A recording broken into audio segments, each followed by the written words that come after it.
வணக்கம். School holidays வாழ்த்துக்கள். School ஹாலிடேங்கிறதுனால வீட்டில் எல்லாம் ஊருக்கு போயிருக்காங்க. அதனால் நேரத்தோடு இந்த படத்தை பார்க்க முடிஞ்சது. இந்த ரிவ்யூவும் போட முடிஞ்சது. உத்தம வில்லன். முதல்ல கதை, ஆடியன்ஸ், அதை பற்றி பார்ப்போம். கதை பேசிக்கலி 2 கதை. ஒரு நடிகனை பற்றிய கதை அப்படிங்கிறதுனால அந்த நடிகன் நடிக்கிற ஒரு படமும் படத்துக்குள்ளேயே இன்னொரு படமாக வருது. ஒரு கல்லில் 2 மாங்காய் அப்படின்னு நினச்சிட்டு கமல் பண்ணியிருக்காரு. ஆனால் இதில் ஒரு சின்ன ட்விஸ்ட்டு அல்லது ஒரு சங்கடம் என்ன அப்படின்னா, இந்த 2 படத்தில் மெயின் படத்தை பெரியவங்க விரும்பி பார்க்கலாம், அது உள்ளே வர்ற படத்தை சின்ன பசங்க விரும்பி பார்க்கலாம். ஆனால் 2த்தையும் சேர்ந்து பார்க்குறதுல தான் பிரச்சனை. மெயின் படத்தில் வர்ற சில காட்சிகளுக்கு குழந்தைங்க கேள்வி கேட்க ஆரம்பிச்சதுன்னா பெற்றவர்களுக்கு சங்கடமாக போயிடும். அப்புறம் படத்தை பற்றிய சில விஷயங்களை பார்ப்போம். படம் நல்ல படம். கமலஹாசன் அவர்கள் தனக்கே உரிய பாணியில் மிக சிறப்பான படத்தை பண்ணியிருக்கார். டைரக்ஷன் ரமேஷ் அரவிந்த். ஒரு பாசிட்டிவான ஆள் அவர். இந்த படத்தை ஒரு ப்ராஜெக்ட் மேனேஜர் அப்படிங்கிற ஒரு வியூவில் தான் பண்ணியிருப்பாருன்னு நினைக்கிறேன். டைரக்டராக மிக சிறப்பாக பண்ணியிருக்கார். இந்த படத்தில் நடித்த நடிகர்களின் நடிப்பு பற்றி பார்ப்போம். எல்லாருமே மிக அருமையாக படத்துக்கு, கதைக்கு, ஸ்கிரிப்டுக்கு ஏற்ற மாதிரி நடிச்சிருக்காங்க. எல்லாருமே. கமலஹாசன் அவருடைய நடிப்பு வழக்கம் போல மிக சிறப்பாக இருக்குது. இங்கே வழக்கம் போல அப்படிங்கிறத பார்க்கணும். நான் ஒரு கமல் ரசிகன். அவருடைய நடிப்புல எந்த குறையும் நிச்சயமாக கிடையாது. அதே சமயத்தில் ஒரே மாதிரியாக நடிக்கிறாரோ அப்படிங்கிற ஒரு நினைப்பு எனக்கு வருது.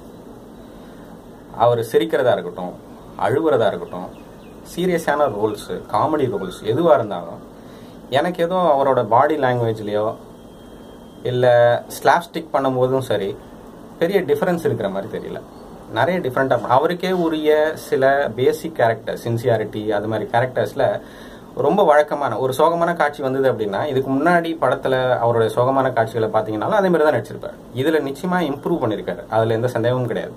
பட் வழக்கமான ரோல்ஸாக இருக்குது. அவர் இன்னும் கொஞ்சம் டிஃபரன்ஸ் காட்டணும், வெரைட்டி காட்டணும் அப்படிங்கிறது என்னோட விருப்பம். கமலோட வயது நிச்சயமாக அவருக்கு வயது ஆயிருக்கு. இந்த அவருடைய வயது ஆயிருக்கு அவருக்கு அப்படிங்கிறது இந்த படத்தில் கொஞ்சம் அதிகமாகவே தெரியுது. படத்தை எப்படி முடிச்சிருக்காரு அப்படின்னா, சாவே இல்லாத வாழ்க்கை எவ்வளோ கொடுமையானது அப்படின்ற மாதிரி சொல்லி முடிச்சிருக்காரு. இப்படி சொல்கிற கமல் தன்னோட முதுமையை ஏற்றுக்கலையோ அப்படிங்கிற எனக்கு தோணுது. தன்னோட முதுமைக்கும் தன்னோட வயதுக்கும் ஏற்ற கேரக்டர், எவ்வளவோ சிறப்பான கேரக்டர்ஸ், ஹீரோ கேரக்டர் பண்ணலாம். அதை அவர் இன்னும் நிறைய பண்ணணும் அப்படிங்கிறது என்னுடைய விருப்பம். பாலச்சந்தர், கே விஸ்வநாத் இவருடைய கேரக்டர்ஸ், இவங்க 2 பேரும் டைரக்டர் ஜாம்பவான்கள் அப்படிங்கிறது இந்த படத்தில் பார்த்தா தெளிவாக தெரியும். கே விஸ்வநாத் அவர்கள் குருதி புனல்லையும் நடிச்சிருப்பார். மிக எளிமையான உயிரோட்டமான நடிப்பு. இப்போ சிறந்த நடிப்பு அப்படிங்கிறது அவங்க நடிக்கிறாங்கன்றது தெரியக்கூடாது அப்படிங்கிறது தான். அவங்க 2 பேரும், அதாவது பாலச்சந்தரும் கே விஸ்வநாத் அவர்களும் இந்த படத்தில் அவ்வளோ சிறப்பாக நடிச்சிருக்காங்க. முக்கியமாக பாலச்சந்தரோட ரோல் மிக அருமையாக பண்ணியிருக்காரு. இதில் ஒரு ஐரணி என்ன அப்படின்னா, கமலஹாசனுக்கு உடம்பு சரியில்லாமல் போயிடும் படம் எடுக்கிறப்ப. அதாவது படத்துக்குள்ளே வர படத்தை எடுக்கிறப்ப அதில் டைரக்டர் கே பாலச்சந்தர் அவர்கள்.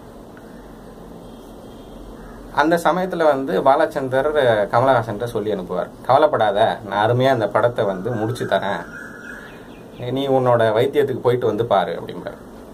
இது அப்படியே உல்டாவாக நிஜ வாழ்க்கையில் நடந்திருக்கும்னு தோணுது. பாலச்சந்தருக்கும் சரி கமல்ஹாசனுக்கும் சரி ஒரு அருமையான படம் இது. இன்னொரு விஷயம் தோன்றது என்ன அப்படின்னா,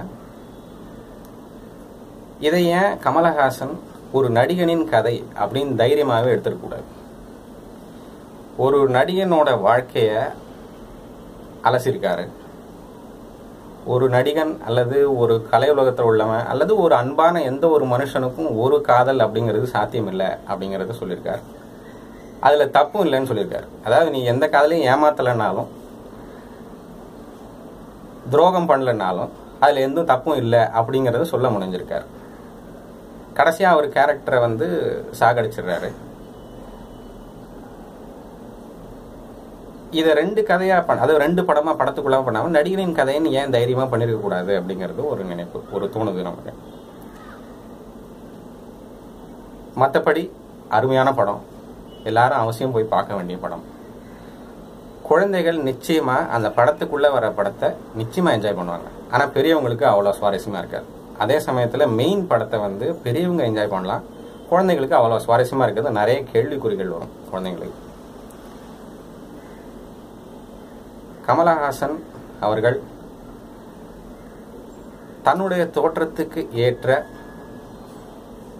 அருமையான கதைகளும் படங்களும் வருகின்ற காலத்தில் பண்ணணும் அப்படிங்கிறது கமலஹாசனோட ரசிகனாக என்னுடைய ஒரு விருப்பம். திரு கமலஹாசன் அவர்கள் இதை கவனிக்கணும்.